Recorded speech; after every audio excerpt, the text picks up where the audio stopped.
यहाँ heavy shelling Pakistan की ओर से की गई है। कुछ एक गांव में मैंने देखा है कि आर्टिलरी के जो तोपखाने की जो शेलिंग होती है, उसके अलावा मुझे लगता है कि इस एरिया में शायद मिसाइल्स मारे गए हैं गांव में। हमारे साथ एक्सक्लूसिव बातचीत करने के लिए बीजेपी के स्टेट प्रेसिडेंट रविंद्र रैना जी यहाँ पर पहुंचे हैं। बिल्कुल जो है डिस्ट्रिक्ट रजौरी के एलओसी के बिल्कुल पास है। जैसे कि आप लोग जानते हैं, पाकिस्तान की तरफ से सीज फायर की यहाँ पे वायलेशन की गई है। यहाँ पे लोगों का काफी सारा लॉस हुआ है। रैना जी, आप यहाँ पर पहुंचे हैं, लोगों से मिले हैं, क्या कुछ देखा आपने यहाँ? मैं रजौरी और पुंछ के ये जो एलओसी का एरिया है, इसके टूर पर था। मेंढर, सुरनकोट और पुंछ बॉर्डर के एरिया में गया और यहाँ बीजी से गुजर रहा था तो मैंने देखा कि जनाब मोहतरम हमारे बड़े भाई शबीर खान साहब यहाँ मंजाकोट के इस बॉर्डर के एरिया में लोगों के बीच टूर कर रहे हैं और मुझे भी यहाँ की आवाम से, बॉर्डर की इन आवाम से रूबरू होने का मौका लगा है। मैंने देखा है कि सारे एरिया में ये जो मंजाकोट के ऊपर का एरिया है, बीजी तक टच करता एरिया है, यहाँ हैवी शेलिंग पाकिस्तान की ओर से की गई है। कुछ एक गांव में मैंने देखा है कि आर्टिलरी के जो तोपखाने की जो शेलिंग होती है, उसके अलावा मुझे लगता है कि इस एरिया में शायद मिसाइल्स मारे गए हैं गांव में। और यहाँ के लोग, बॉर्डर के लोग बड़े जिंदा दिल लोग हैं। मंजाकोट के एरिया के लोग वैसे भी बड़े मशहूर लोग और बड़े जज्बाती और हुब्बुल वतनी का जज्बा रखने वाले लोग हैं। इन्होंने बड़ी जंगें लड़ी हैं। मुल्क के वफादार सिपाही ये सारे रजौरी और पुंछ की आवाम। हमने गांव गांव में और घर घर में जाके मुआयना किया है और बिना मजहब मिल्लत और बिना सियासत के ये हम सब यहाँ टूर कर रहे हैं। ये कोई सियासत का या वोटों का वक्त नहीं है। यहाँ शबीर खान साहब हैं। मैंने मेंढर में जावेद राना साहब से मुलाकात की है। वहीं सुरनकोट में अकरम साहब, कल हमारे चीफ मिनिस्टर साहब उमर साहब आए थे। ऑनरेबल लेफ्टिनेंट गवर्नर साहब आने वाले हैं। मरकज़ के वजीर दाखिला होम मिनिस्टर अमित शाह साहब से हर 2-3 रोज़ के बाद हमारी फ़ोन पर बात होती है। बीच में मैं एक बार दारुल हुकूमत दिल्ली गया था, वहाँ भी हमने बातचीत की है।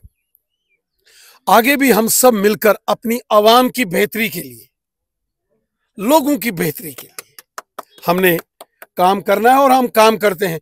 हमारे लोग, हमारी आवाम रहेगी तो ये मेले सियासत के भी चलेंगे, ये रौनकें रहेंगी।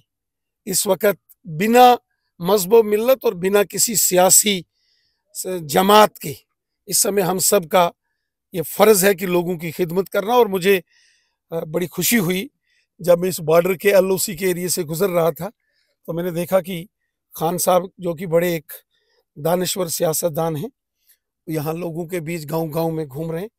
बहुत अच्छा है, यही हम सब का फर्ज है। सर, सेंट्रल गवर्नमेंट से आपकी क्या रिक्वेस्ट रहेगी? जितने भी लोगों के यहाँ पे जो घर लॉस हुए हैं, इन लोगों के लिए कंपनसेशन सेंट्रल गवर्नमेंट, स्टेट तो करेगी सेंट्रल गवर्नमेंट? देखो, सेंट्रल गवर्नमेंट है या स्टेट गवर्नमेंट है, हम सब ने मिलकर करना है। जब कोई मुल्क स्टेट ऑफ इमरजेंसी में होता है, जब जंग के हालात होते हैं, फिर स्टेट, सेंटर, रियासत, मरकज ये नहीं होता है, फिर पूरा मुल्क एक होता है।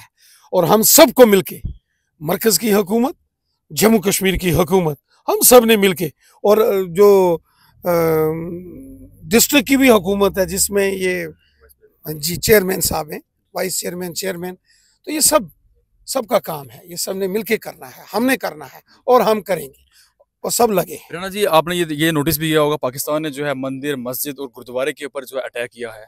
तो मैं कल गया, मैंने पुंछ के अंदर एक मस्जिद शरीफ का दौरा किया जिसको बर्बाद कर दिया है पाकिस्तान की बमबार्डमेंट जी।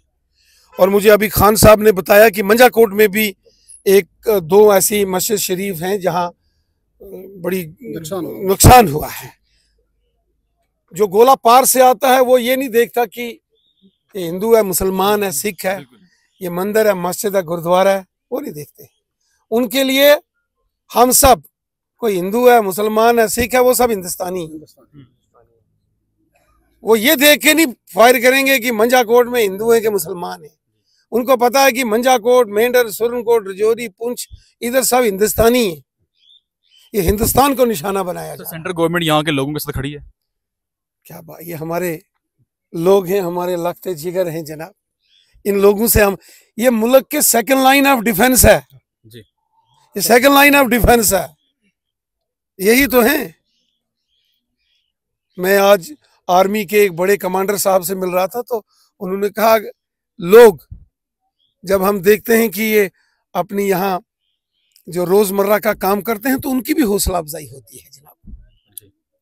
ये हमारे लोग हैं, लोग नहीं बल्कि अलबत्ता मैं कहूँगा हमारी एक फैमिली है, परिवार है, हम सब एक घर के मेंबर हैं। यही हमारी तहजीब है, यही रजौरी पुंछ हमारे बुजुर्गों की यही देन है हमें, जिसको हमने संजो के रखा और आगे भी बढ़ाना है। बहुत शुक्रिया टाइम देने के लिए। शुक्रिया।